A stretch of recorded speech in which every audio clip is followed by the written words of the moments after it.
오늘 말씀 가운데 두 번째 복, 애통하는 자는 복이 있나니 저들이 위로를 받을 것이며 말씀을 여러분과 같이 나누겠습니다.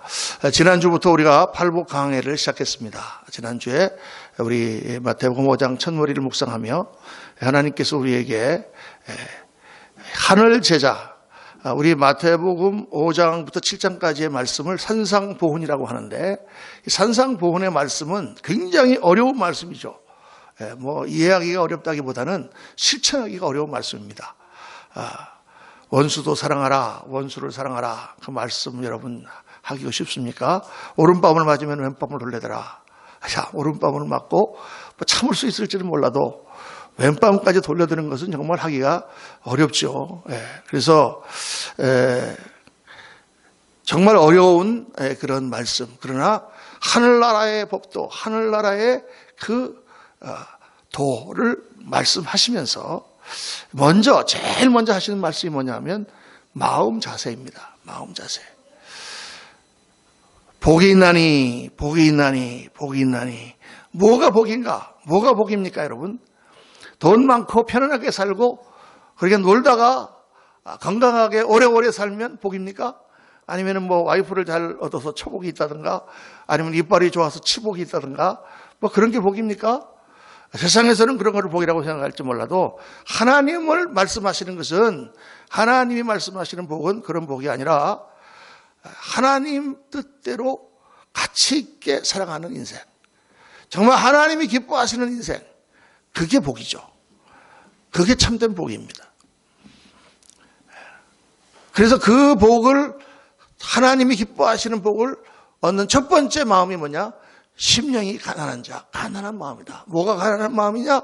하나님이 없이는 살 수 없는 갈급한 마음이 정말 복된 마음이다. 그게 지난주에 우리가 묵상한 말씀입니다. 사슴이 목말라 하는 것처럼 하나님을 갈급하고 하나님을 목말라 하는 심령에 하나님께서 은혜를 부으시고 하나님의 역사가 일어나고 우리의 인격이 변하고 그 다음에 하나님의 놀라우신 사명을 감당하는 그런 인생으로 변화되는 첫 번째가 심령이 가난한 자고, 오늘은 두 번째 애통하는 마음, 애통하는 마음입니다. 마음이 중요해요, 여러분. 마음이 중요합니다. 우리가 정말 어떠한 인생을 사느냐, 어떻게 생활하느냐의 문제는 결국 우리가 어떤 마음을 가지느냐에 따라 달려 있어요. 내 마음밭이 사랑으로 채워져 있으면 모든 것이 다 사랑으로 보입니다.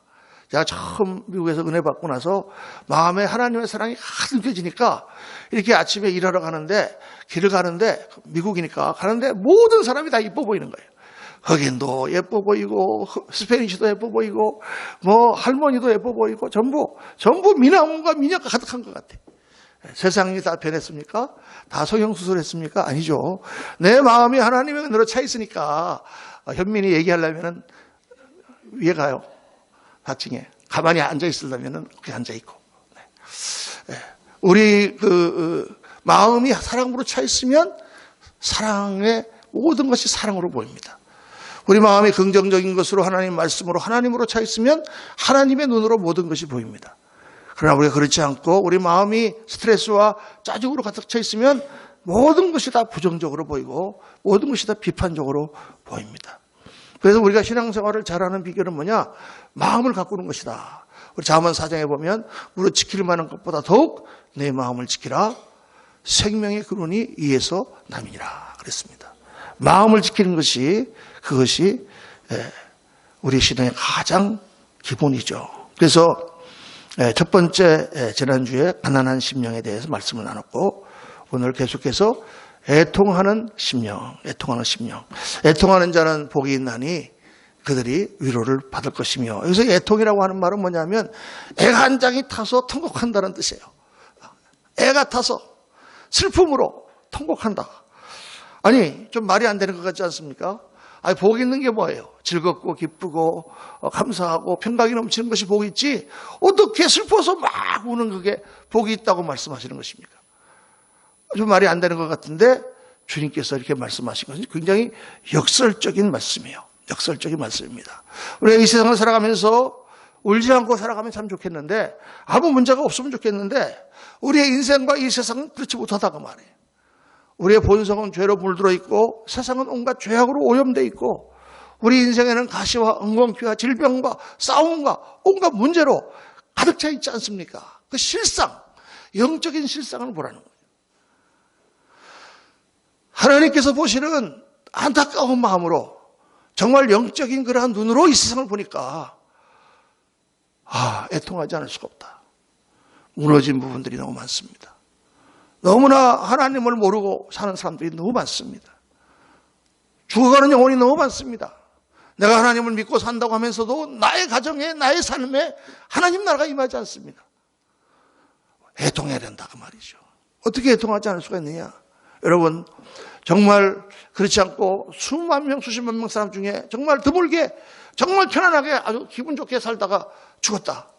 그러더라도 그 사람이 결국 죽어서 어떻게 되겠습니까? 그가 그렇게 많은 행복을 누렸을지 몰라도 하나님을 알지 못하면 그런 영원한 멸망으로 빠져들어가지 않습니까? 부자와 나사로의 비유에서 예수님 말씀하신 것처럼 그 영혼에 멸망하는 것을 보면서 어떻게 애통하지 않을 수가 있냐 그 말이에요. 여러분 그 말씀이 오늘 주님의 말씀입니다. 애통하는 자는 복이 있나니. 인생이란 그런 거잖아요. 사람들이 웃고 떠들고 즐겁게 인생을 살아보려고 하지만 그렇게 되지 않는 것이 인생이다 그 말이에요. 그래서 그런 상황과 처지를 이기기 위해서 우리는 하나님 앞에 애통하며 나가면서 기도해야 된다. 그때 하나님께서 우리를 위로해 주신다. 이 위로는 우리가 그냥 얘기하는 말로만 하는 위로가 아니에요.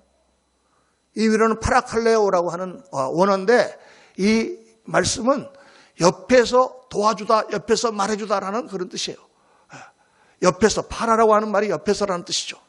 옆에서 말해주는 거예요. 옆에서 도와주는 거예요. 옆에서 충고해 주시는 거예요. 옆에서 이길 수 있도록 힘을 주시는 거예요. 하나님의 위로는 그냥 사람이 하는 위로랑 다릅니다. 우리는 어떤 큰일을 만나면 마음이 너무 아플 때 배가서 그래 정말 안 됐어 불쌍하지 그냥 같이 울어주면 마음은 조금 위로가 될지 몰라도 그게 진정 우리의 문제를 해결해 주지 못하잖아요. 그런데 하나님의 위로는 그게 아니라 우리에게 그런 위안의 마음을 줄 뿐만 아니라 우리에게 힘과 능력을 주셔서 그것을 능히 이기게 하신다. 이기게 하신다. 눈물을 기쁨으로 바꾸고 통곡을 찬송으로 바꾸도록 하나님께서 역사하신다. 그러면 그렇게 하나님의 위로를 받고 하나님의 고침을 받으려면 어떻게 되느냐? 실상을 보고 애통하는 마음이 들어서 하나님 앞에 나가서 간구해야만 그 은혜를 받을 수 있다고 말해요. 그냥 다 편안한 줄 알고 가만히 있으면 그 은혜를 못 받는 것입니다. 제가 어렸을 때 초등학교 5학년 때인데 그때 제가 아주 어렸을 때니까 옛날이죠. 아주 옛날 얘기입니다. 노인네가 되면 옛날 얘기를 가끔 합니다. 아주 옛날인데 그때 우리나라에 사립학교라는 것이 처음 생겼습니다. 사립학교 지금도 있는지 모르겠는데 그때 한 학교가 시범으로 세워졌는데 그게 리라국민학교라고 저 남산 옆에 숭이 고등학교 옆에 리라국민학교라고 노란 모자에 노란 옷 입고 다니는 학교가 딱 생기고 그 다음 해 우후죽순처럼 사립학교가 한국에 막 생겼어요. 다 돈 많이 내고 등록금도 비싸고 유니폼 교복도 비싸고 하여간 그런 부자 학교인데 우리 어머니가 그때 잠깐 정신이 나가셔가지고 큰아들이 높이 입어서 가서 그 시험을 보고 했는데 내 친구들 다 떨어지고 나만 붙었어요. 경기국민학교에. 이걸 또 자랑이라고 생각하지 마세요. 그래가지고 그 학교에 들어갔습니다. 6학년 때. 그래서 1년을 다녔어요. 1회 졸업생입니다. 제가. 저기 서대문에 있는 인천고등학교 부설, 경기대학교 부설 경기국민학교라는 데를 제가 갔는데 이 학교는 엄청 부자. 부자들만 그 당시 자가용이 없을 때인데 전부 자가용 타고 오고요. 제가 가장 큰 문제가 도시락을 못 사갖고 갑니다. 저는 항상 학교 갈 때 도시락이 밥에다가 계란 한 개 딱 엎어가지고 김치 한 통 들고 저는 갔는데 그 계란도 못 엎을 때가 많았어요. 그런데 여기는요 애들이 자가용으로 점심을 날라와요. 운전수가. 그렇게 제가 그 밥을 먹을 수가 없잖아요. 거기서 같이. 그래서 항상 제가 바깥에 나가서 짜장면을 사 먹었습니다. 거기 인천고등학교 밑에 가면 거기 짜장면집, 중국집 있었는데 그 당시 짜장면이 35원씩이었어요. 그리고 곱빼기가 50원이었습니다. 저는 항상 곱빼기를 먹었습니다. 1년 360 하루도 안 빠지고 곱빼기를 먹었는데 지금도 곱빼기를 먹습니다. 그러니까 그런 학교를 다녔어요. 그래가지고 아주 제가 중학교를 떨어졌잖아요. 그래가지고 공부 잘하던 애가 너무 눌려가지고 그러니까 내가 그 학교를 딱 갔는데 처음 가니까 다 시험을 보는 거예요. 얘가 이제 성적이 얼마나 되나 테스트를 좀 하는 거예요. 시험을 보는데 저는 항상 그 전에 상화국민학교라고 후암동에서 다닐 때는 제가 1등에서 3등 그 이하로는 해본 적이 없거든요. 근데 거기 가서 한 반이 그 당시에 우리가 보통 한 반에 그 당시에는 70명에서 80명 정도 한 반이 있었습니다. 그런데 그 학교는 사립학교라서 45명이에요.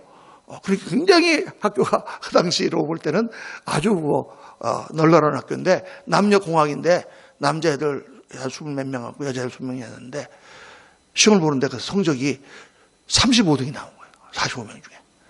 저는 그런 성적을 받아본 적이 없습니다. 그래서 상당히 충격을 받았는데 근데 놀라운 건 뭐냐 하면 그 아이들 중에 한 거의 반 이상이 딱 엎드리더니 확 하고 우는 거예요. 저는 그때 시험 성적이 잘못 나왔다고 우는 애를 처음 봤습니다. 제가 다녔던 학교에서는 뭐 애들이 20점 맞아도 해, 30점 맞아도 해. 그 선생님한테 혼나면은 뭐 궁뎅이 한 2대 맞고 해. 그러고 다녔지. 시험 성적이 나쁘게 나왔다고 울어? 그래서 그때 제가 깨달았어요. 인생의 아주 중요한 진리를 깨달았습니다. 그건 뭐냐? 공부 잘하는 애들은 성적이 나쁘게 나오면 우는구나. 이거 굉장히 중요한 진리더라고요. 공부를 잘하는 애들은 성적이 나쁘게 나오면 우는 거예요. 그리고 더 열심히 하는 거예요. 공부 못하는 애들은 성적이 나쁘게 나와도 그런 거지, 나 인생이. 그러고 나서 보니까 사업을 잘하는 사람은 사업이 안 되면 울더라고요. 목회를 하면서 보니까 목회를 잘하는 목사들은 목회가 안 되니까 울더라고요. 정말 하나님의 제자로 살는 사람들은 내가 하나님 말씀대로 살지 못하니까 울더라고요. 내가 왜 이렇게밖에 살지 못하는가? 왜 하나님 나는 이렇게밖에 하지 못합니까? 하고 울더라니까요. 그때 하나님의 역사가 일어나는 거예요, 여러분. 오늘 이 시대 문제가 뭡니까? 사람들이 울지를 않아요. 울지 말라고 그래요. 될 수 있으면 못하면 어떠냐? 안 하면 어떠냐? 그러니까 하늘나라도 마찬가지, 예수 믿는 것도 마찬가지예요. 꼭 그렇게 예수 믿을 필요가 뭐 있냐? 적당히 믿으면 어떠냐? 하나님은 그렇게 말씀하시지 않고 애통하는 자는 복이 있나니 그들이 위로를 받을 것이며 우리가 정말 영적인 실상을 보고 우리가 여러 가지 이 세상에 애통할 게 많지만은 오늘 우리 예수를 믿는 사람들은 영적인 실상을 봐야 된다. 그래서 뭐를 애통해야 되느냐? 첫 번째 애통해야 될 게 우리 영혼의 실상을 보면서 애통해야 되는 것입니다. 우리가 진정 젖는 자 하나님 앞에 나 자신의 영혼을 보면 나의 실상을 보면 우리의 영이 떨며 애통하지 않을 수가 없다는 것이에요. 우리가 그걸 모르니까 그렇지. 제가 처음 예수를 믿을 때 1984년 4월 10일입니다. 그날이 내가 하나님을 만난 날이요. 하나님의 성령을 받고 그날 정말 내 인생이 바뀐 날입니다. 근데 그날 다 하나님 앞에 엎드렸는데 제가 막 엄청나게 눈물이 나는 거예요. 통곡을 하면서 콧물을 막 하면서 울었어요. 처음에 막 그렇게 기도하면서 우는데 내가 왜 우는지 모르겠더라고요. 왜 우는지. 그런데 그렇게 울다가 내가 깨닫게 된 게 내가 왜 이렇게 우는가? 바로 내 영적 실상을 알았기 때문이에요. 내 영적 실상을. 하나님께서 저한테 보여주시는 것입니다. 저는 그때까지 정말 교회를 다니긴 다녀도 완전히 나이롱, 날라리 다 그런 말을 다 동원해도 되는 전혀 교회를 다니면서도 하나님을 믿지 않았어요. 우리 집사람 때문에 어쩔 수 없이 교회를 따라 나갔지만 전혀 하나님 믿지 않았습니다. 어렸을 때부터 하나님께서 참 저를 교회로 인도하시려고 여러 번 애를 쓰셨는데 저는 교회를 잘 다니는 건 좀 이렇게 다녔지만 하나님을 믿지 않았어요. 정말 믿지 않았습니다. 그리고 세상에서 마시고 피우고 그러면서 그냥 교회를 다니고 성가대도 하고 다 했지만 하나님 믿지 않았습니다. 근데 하나님께서 결국 미국에 가서 나를 깨셨어요. 그날 하나님을 만난 그날 전능자 하나님 앞에 섰는데 통곡이 나오는데 왜 나오느냐? 하나님께서 나를 실상을 보여주시는 거예요. 내가 어떤 사람이냐? 근데 딱 그때 어떤 그림이 딱 떠오르냐면 저희가 후암동에 전셋집에서 살았거든요. 위에 주인이 있고 살았는데 거기 마당에 수채구멍이 있었습니다. 어머니가 늘 나가서 거기서 빨래도 하고 쌀도 씻고 하는 수채구멍인데 그 수채구멍에 깨진 그런 수제구멍 사이로 쥐새끼가 한 마리 나와서 밥으로 주워 먹고 있는 것을 딱 보여주시는 거예요. 그러면서 바로 네가 저 쥐새끼다. 그때 제가 제 영적 실상 깨달았어요. 내가 하나님이 없다고 생각하고 다니면서 놀고 술 마시고 친구들이랑 같이 즐기며 살았다고 생각하는 게 다 뭐냐? 전부 하수구에 밥풀떼기 주워 먹고 다니는 거예요. 그래 신나게 돌아다니는 게 뭐냐? 그 껌껌한 하수구로 다니면서 밤 껌껌한데 그런데 다니면서 좋아하고 그 실상이 깨달아지니까 통곡이 나오잖아요. 수가 없는 하나님 앞에서. 1시간을 울었습니다. 울고 또 울고. 그때 하나님이 저를 만나주시고 변화가 됐어요.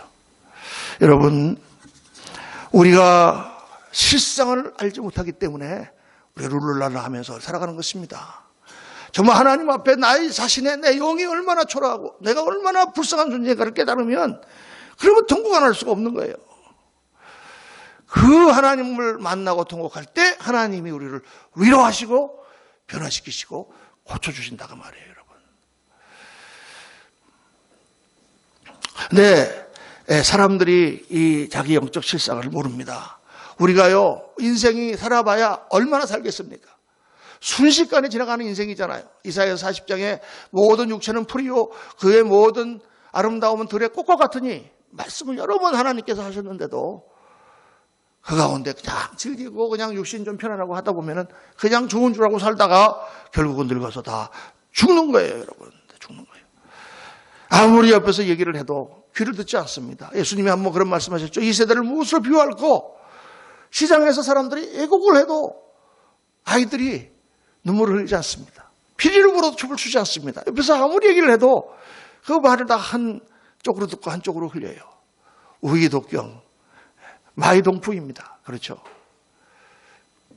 옛날에 제가 미국에 있을 때 저랑 아주 친한 목사님, 아주 큰 교회 목사님인데 그분이 설교 가운데 이런 말씀하셨어요. 그분이 이제 순복음교회 목사님인데 한국에서 이제 전도사 받고 목사 안수 받고 처음 교회를 시골에서 하셨대요. 시골에서 이제 조그만 목회를 하고 있는데 거기에 이제 어떤 집사님 한 분이 이제 나이 많으신 분이 나오는데 그 남편이 큰 과수원을 하는데 잘 살죠, 과수원을 하니까 그 당시에. 그런데 교회를 안 나오는 거예요. 그래서 여러 번 가서 전도를 했는데도 교회를 안 나오고 그랬는데 어느 날 그분이 아주 죽을 병이 걸려서 아프다는 이야기를 들었습니다.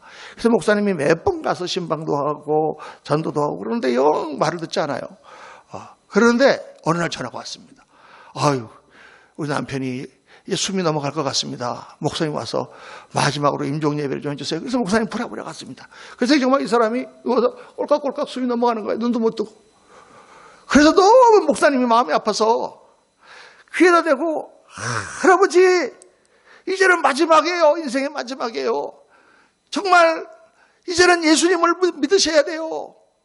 이제는 하나님 앞에 설 텐데 꼭 예수님을 붙잡으세요. 하고 막 귀에다 대고 소리를 막 쳤더니 이분이 눈이 갑자기 탁 떠지더라고요. 그래서 이분이 이제는 예수님을 믿겠다고 아멘 하려는가 보다. 이거 딱 보니까 야, 너 과수원에 철조망 쳤니? 그들이 휙 들어가지다. 이 목사님이 얼마나 험한지. 과수원에 철조망 쳤니? 아니 지금 죽는데 지금 과수원에 철조망이 무슨 소용이야. 예? 아니 지금 이 사람이 죽어서 지금 하나님 앞에 천국이냐 지옥이냐 지금 가야 되는데 과수원에 지금 철조망이 그게 너무 그때 허무하더라.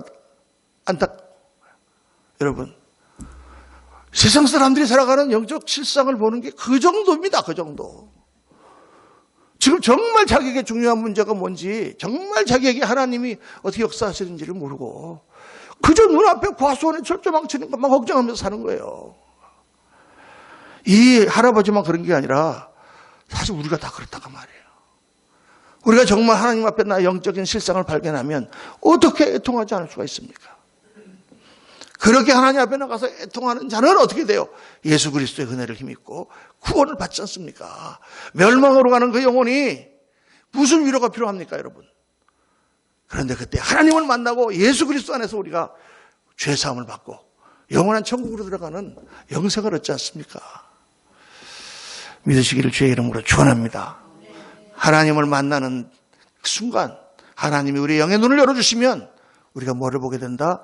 우리 영적인 실상을 보게 되고 그때 우리는 애통하지 않을 수 없게 된다. 그 애통하는 마음 가운데 하나님은 우리를 구원하시고 역사하신다. 자, 둘째로 우리가 뭐로 애통해야 되느냐? 내 신앙의 모습을 보면서 애통해야 된다고 말입니다. 우리 예수 믿는 사람들이 오늘날 나 자신의 모습을 보면서 야, 나는 왜 이렇게밖에 살지 못하는가 하고 애통해야 된다는 거예요. 왜 나는 이렇게 예수를 믿고 오래 목사를 하는데도 나는 이렇게 인격이 변하지 않는가? 애통해야 된다고 말이에요, 목사부터. 내가 정말 예수님 믿고 하나님이 오늘 나한테 계시고 하나님이 살아계시는데 왜 내 사업이 이렇게 안 되는가? 왜 내가 이렇게 아픔 가운데 계속 고통당하고 있어야 되는가?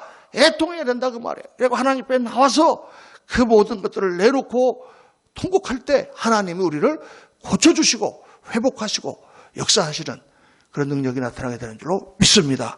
그게 지금 하나님께서 하시는 말씀이에요. 저는 이 설교를 오늘 준비하면서 저 자신을 돌아봤습니다.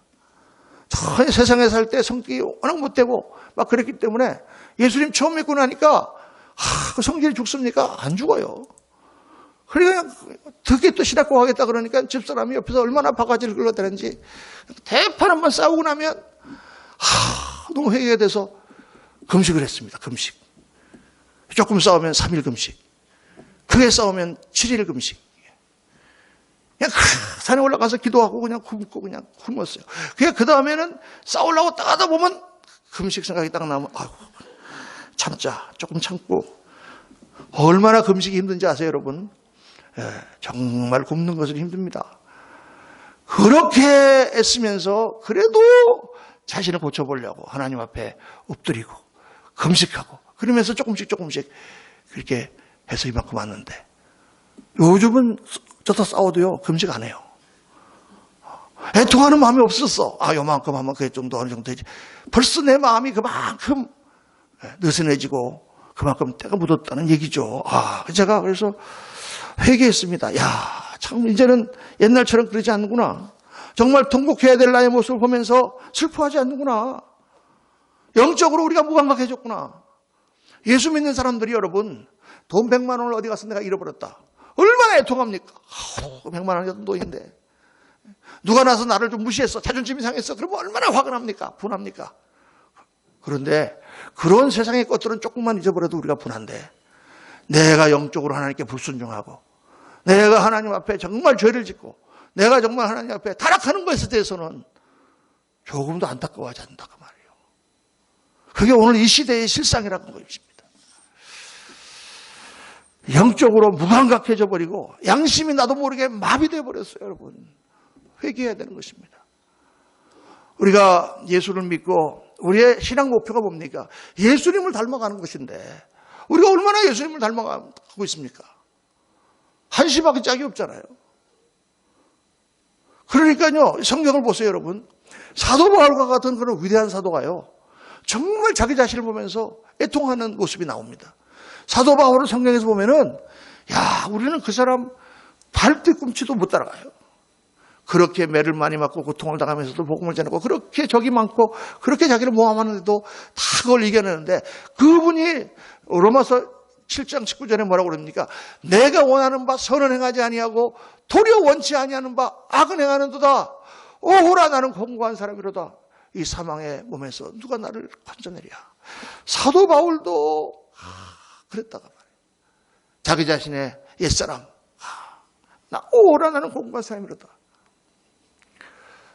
1700년대에 미국에 데이빗 브레이너드라고 하는 선교사가 있었습니다. 1700년도 중반에는 아직 미국이 독립하기 전이에요. 미국 독립이 1776년이잖아요. 근데 그 1750년대에 인디안들이 미국 백인들은 가서 동부에 뉴욕하고 거기 동부 쪽만 좀 점령하고 다 중부나 이런 데는 이제 인디안, 아메리칸 인디안들이죠. 네이티브 아메리칸이라고 하는 원주민들이 있던 때입니다. 이 미국 사람들이 그 원주민들을 아주 짐승처럼 여겼어요. 백인들이. 그래갖고 막 학살하고 막 그렇게 하던 때입니다. 그때 이 데이빗 브레이너드라고 하는 선교사가 그들에게로 가서 그들을 전도했어요.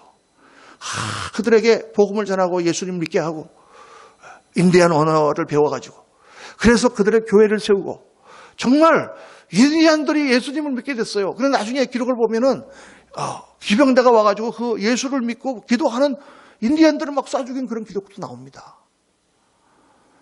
그 데이빗 브레이너들은 정말 그 원주민 선교에 헌신하고 30도 못 되어서 병이 걸려서 죽었어요. 정말 순수하고 깨끗한 신분입니다. 그런데 그 데이빗 브레이너드가 쭉 일기를 썼는데 그 일기에 보면 어느 날 일기에 이런 대목이 나옵니다. 제가 그거를 읽고 울었어요. 거기 뭐라고 되어 있냐면 아침 기도 시간에 나는 내 영혼이 녹아내리는 것을 느꼈다. 내 속에 있는 사악함과 타락함을 목격하고 깊이 울었다. 데이빗 브레이너드가 나가서 그 사람들에게 복음을 전하면서 뭔지는 모르지만 내 마음속에 아직도 이 사악함과 이 타락함이 있구나 하고 아침에 펑펑 울었다는 것입니다. 그 나이가 20대 후반에 정말 다 개처럼 생각하는 원주민들에 가서 복음을 전하는 선교사가 자기 자신의 모습에서 그 자기의 타락함을 보았다. 그걸 보면서 제가 그날 얼마나 울었는지 몰라요.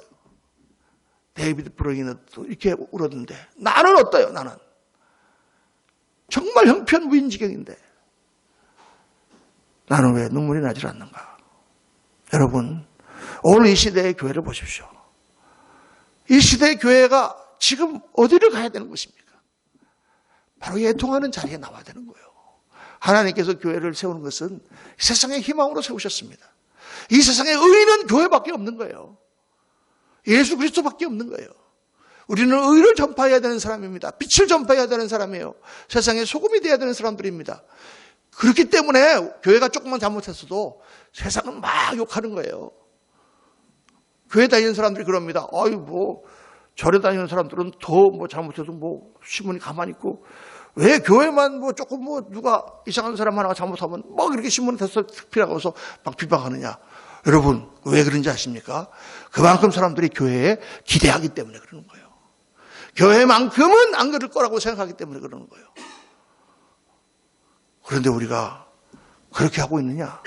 세상을 변화시키기 위해서 오늘날 교회가 무엇하고 있느냐? 불역한 모습이 보이지 않습니까? 애통해야 되는 거예요, 우리가. 애통해야 돼요, 하나님 앞에. 우리는 왜 이러고 지금 우리 교회 생활하고 있습니까? 사랑하는 성도님들, 우리 스스로의 영혼을 보면서 더 하나님 앞에 가까이 나가고 우리의 부족한 것들을 정말 매일 쓰면서 애통하며 우리의 신앙을 이루고 우리를 온전케 하시는 주님을 바라보시면서 승리하시기를 주의 이름으로 축원합니다. 셋째는 주하는 영혼들을 보면서 애통해야 됩니다. 고통 가운데 방황하는 영혼들이 있습니다. 주위에 고통을 당하고 정말 어려움을 겪는 사람들이 너무나 많습니다. 여러분, 물론 우리도 내 앞을 가리기도 바쁜 세상이죠. 나 혼자 살기도 힘들어. 그러나 그리스도인은 누구냐? 나만 먹고 사는 게 그리스도인이 아니잖아요. 내가 아무리 어려워도 옆에 사람들을 도와주는 사람들이고 우리가 아무리 힘들어도 다른 사람을 전도하고 영혼을 구원하는 그런 사람들이 예수 믿는 사람들이잖아요. 그게 교회잖아요. 교회가 아무리 작고 어려워도 세계 선교를 향한 꿈을 가지고 그리고 복음이 전해지지 않는 그러한 민족과 그런 곳에 복음을 전하는 그게 교회잖아요, 여러분. 우리가 힘으로 하는 것입니까? 아니잖아요. 하나님께서 우리를 쓰시니까 하나님이 하시니까 거기에 크던 작던 동참하는 거예요, 여러분. 릭 워렌이라고 하는 미국의 큰 목사님이 책을 쓰셨잖아요. Purpose Driven Church라고 썼습니다. 목적이 이끄는 교회. 제가 그걸 따라서 사명이 이끄는 교회. 사명 때문에 다 무엇이든지 하는. 그냥 교회를 키우고 그냥 사람이 많아지는 게 중요한 게 아니라 정말 우리가 예수 믿고 변화받고 우리의 가정이 변화되고 우리의 인격이 변화되고 우리의 삶이 변화되고 하나님 능력받아서 맡은 바 사명을 감당하는 교회. 그런 사람을 하나님 쓰신단 말이에요. 안타까움이 있는 사람들을 하나님은 쓰세요.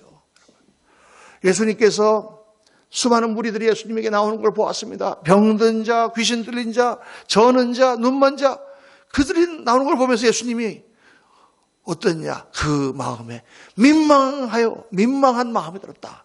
민망하다라고 하는 말은 원어로 보면 창자가 뒤틀린다는 뜻이에요. 창자가 뒤틀린다. 그 영혼들을 보면서 예수님이 창자가 뒤틀리는 것 같은, 너무 안타까운 거예요. 저들이 저것 때문에 고생을 하고 있구나. 저들이 인생 가운데 저렇게 가시와 엉겅퀴 가운데서 고생하고 있구나. 마음이 안타까워되는 거예요. 여러분, 목회자가 성도들이 고생하는 거 보면서 마음이 안타까워야 되는 거예요. 슬퍼서. 성경 구절에 중에서 제일 짧은 구절이 한 군 있거든요. 그게 요한복음에 나오는데 예수께서 우셨더라. 영어로 Jesus wept. Jesus wept. 딱 두 글자 한 절이 제일 짧은 구절인데 그게 어디서 나오냐? 나사로의 무덤 앞에서 예수님이 섰을 때입니다. 나사로가 죽은 지 나흘이나 되어서 썩어서 냄새가 나는데 무덤에 갔더니 사람들이 통곡하며 우는데 그때 예수님께서 우셨더라. 눈물을 흘리셨어요. 왜 우셨냐? 이 죽음이라고 하는, 고통이라고 하는 이 가운데서 방황하는 무리들을 보았기 때문에 죽음의 저주에 빠진 그 인생들을 보고 마음이 우셨다. 아파서. 그 마음이 십자가로 나타난 것입니다. 예수의 십자가로 그 모든 고통과 저주와 인생이 망가지는 것을 회복시키는 역사가 나타나는 거죠, 여러분. 우리에게 그 민망한 마음이 없으면 목회하면 안 됩니다. 민망함이 없는 교회는 교회로 쓸 필요가 없는 것입니다. 하나님이 우리를 세우시고 은혜를 베푸셨을 때는 우리만 구원받고 우리만 변화받는 게 아니라 그 영혼들을 구원하라고 우리에게 하나님이 교회를 세우시고 우리에게 은혜를 주셨는데 그 일을 감당해야 돼요. 어려운 사람들을 볼 때 마음이 두틀려야 됩니다. 가슴이 아파야 됩니다. 죽어가는 영혼을 바라볼 때 답답해야 됩니다. 그걸 위해 기도해야 됩니다. 죽어가는 위해 영혼을 위해서 기도하며 전도하고 어려운 이웃들을 향하여 구제하며 전도하고 아직 복음을 듣지 못한 민족을 보면서 선교하며 기도해야 됩니다. 사랑하는 성도, 그런 사람을 하나님은 사용하시고 그들을 통하여 역사하세요. 오늘 우리가 이 말씀을 그냥 받으면 안 됩니다.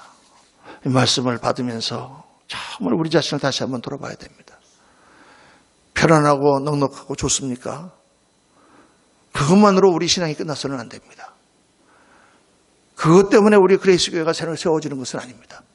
우리는 눈을 열어서 봐야 됩니다. 영적인 눈을 떠서 우리의 영혼의 실상을 보고 우리 주위에 죽어가는 영혼들을 보고 이 답답한 세대를 보면서 하나님 앞에 하나님이요 하나님이시여 오셔서 우리를 회복시키시고 고쳐주시고 새롭게 해주옵소서 기도하며 그리고 안타까운 마음으로 세상에 나가서 그리스도의 복음을 증거해야 됩니다. 여러분, 물론 우리가 주 안에서 평안을 누려야 되고 우리 집안이 화목해야 되고 기쁨과 감사가 넘쳐야 되고 우리가 그런 마음으로 살아야 됩니다. 하나님 주시는 능력과 하나님 주시는 감사가 넘쳐야 됩니다. 그러나 그 가운데서도 또 안타까운 마음이 있어야 됩니다. 오늘 이 시대는 특별히 하나님을 멀리하는 시대입니다. 하나님을 조롱하고 우습게 하는 시대입니다. 우리 그리스도인들이 정말 다시 정신 차리고 주님 앞에 애통하는 마음이 들 때 우리를 통하여 새로운 하나님의 역사가 일어나게 되실 줄로 믿습니다. 오늘 이 말씀을 가슴 깊이 새기고 하나님이여 애통하는 마음을 주옵소서. 그런 심령을 주옵소서. 주님 앞에 기도하시며 주님 앞에 나가시는 저와 여러분 되시기를 예수님 이름으로 축원합니다. 기도하겠습니다. 아버지 하나님, 우리의 영의 눈이 어두워 죽어가는 사람들을 보면서도 안타깝지 않습니다. 망가져가는 내 모습을 보면서도 슬프지가 않습니다. 아버지 하나님, 오늘 우리의 실상이 아버지 하나님 우리의 영적인 그러한 모습이 너무나 무너져 있는데도 오늘 시대 교회가 이렇게 무너지고 오늘날 우리 한국이 하나님의 축복 가운데 있던 나라가 이렇게 무너져도 우리 마음에는 애타는 마음이 없습니다. 우리를 용서해 주옵소서. 회개하며 정말 주를 바라보며 정말 다시 한번 성령으로 충만함을 받아 아버지 하나님 주님의 그 안타까운 마음을 가지고 세상으로 나아가는 우리 그레이스 교회가 되고 우리 성도님들이 되도록 은혜를 더하여 주옵소서. 우리 구주 예수 그리스도 이름으로 기도하옵나이다. 아멘, 아멘, 아멘.